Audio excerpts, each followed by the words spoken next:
Hello friends, I am Apruti. Welcome back to our channel plants space. हमारे पास कुछ comments आ रहे हैं कि आप अपने लोटस प्लांट की अपडेट शेयर कीजिए, तो आज हम इसी के बारे में बात करेंगे। जो दूसरे प्लांट्स होते हैं जिसमें ब्रांचेस होती हैं, स्टेम होती हैं, तो जब उनका डोरमेंट सीजन होता है तो उनकी पत्तियां झड़ जाती हैं, लेकिन आपको सूखी हुई टहनियाँ जैसी तो उसकी दिखती हैं। लेकिन जो इन जैसे प्लांट्स हैं, जैसे कि लोटस, ये एक ट्यूबर वाला प्लांट है, तो इसकी पत्तियां जो है जब ख़त्म हो जाती हैं सर्दियों में, तो ये बिल्कुल गायब हो जाता है। अब जो ये लोटस का टब था, तो इसमें जब पानी था तो हमने इसमें कुछ लीव्स रख दी थी अम्ब्रेला पाम की, क्योंकि अम्ब्रेला पाम को पत्तियों से बहुत आसानी से ग्रो किया जा सकता है, तो उन्हीं से ये प्लांट बन गया था, तो ये इसी में ही रह गया। और अब आप ये जो ऊपर की तरफ इसमें पौधे देख रहे हैं, ये कोई प्लांट्स नहीं है, ये वीड है, घास है जो अपने आप ग्रो हो गई है इसमें, और हमने भी इसको आने दिया, क्योंकि इस घास की इतनी लंबी जड़ें नहीं होती हैं जो ये मिट्टी में अंदर तक जा पाएँ। इनको नमी मिल गई तो नमी की वजह से इसमें ये अपने आप ग्रो हो गई हैं। लेकिन अगर आपके पास टाइम है तो इसको ना ग्रो होने दें और इसको हटा दें। अभी हमारे पास टाइम नहीं था, तो इसीलिए हमने इसको नहीं हटाया। अब धीरे धीरे करके इसको हटा देंगे, क्योंकि इनका भी कोई यूज़ नहीं है। और जो ये लोटस का पॉन्ड है, जो ये टब है, इसमें पानी हमने कम कर दिया, क्योंकि हमने आपको पहले भी बताया है, जब ग्रोइंग सीजन ना हो तो लोटस का जो पॉन्ड का जो पानी है उसको आप ख़त्म कर सकते हैं। बस इतना रखें कि हल्की नमी रहे।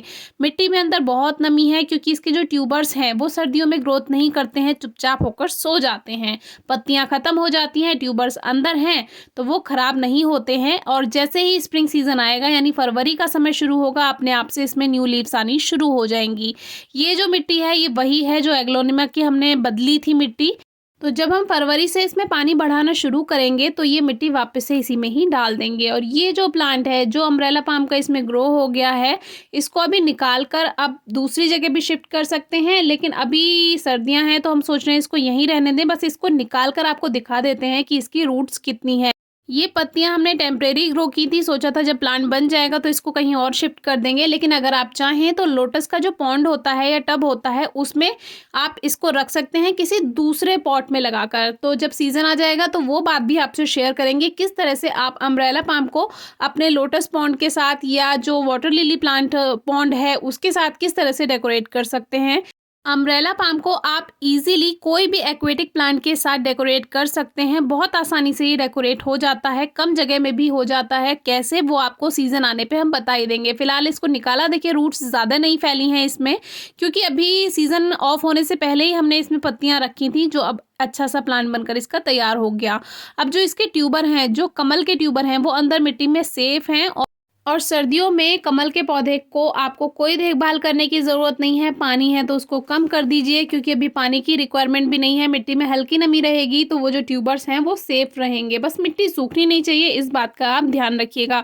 बाकी कोई फर्टिलाइज़र नहीं देना होता, कुछ भी नहीं करना होता, इसको ऐसे ही पड़े रहने देना होता है। फरवरी से इसमें न्यू शूट्स आ जाएंगी। आप चाहें तो फरवरी से इसको रिपोर्ट भी कर सकते हैं, नया तरह से इसको मिट्टी और खाद बनाकर मिक्स कर सकते हैं, जो कि हमने पहले भी आपको बताया हुआ है। तो वो तो सीजन आने पे हम बता ही देते हैं कि क्या करेंगे।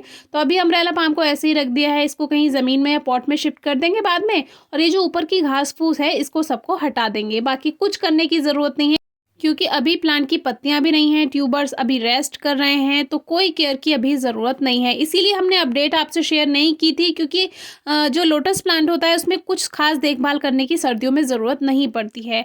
अब ये जो अम्ब्रेला पाम का हमारा मदर प्लांट है, देखिए इसमें भी फ्लावर्स आने लगे हैं और इसमें छोटे छोटे सीड्स बन जाते हैं। लेकिन इसको पत्तियों से आसानी से ग्रो किया जा सकता है, तो इसीलिए इसकी सीड्स की कोई खास ज़रूरत नहीं होती है। आप इसको पत्तियों से आसानी से ग्रो कर सकते हैं। हमने इसको ग्रो करना बताया हुआ है, डिस्क्रिप्शन बॉक्स में आपको रिलेटेड वीडियोस मिल जाएंगी। ये भी बहुत कम केयर वाला प्लांट है और डेकोरेशन में बहुत यूज़ होता है, तो आगे कभी ज़रूर शेयर करेंगे। Thank you.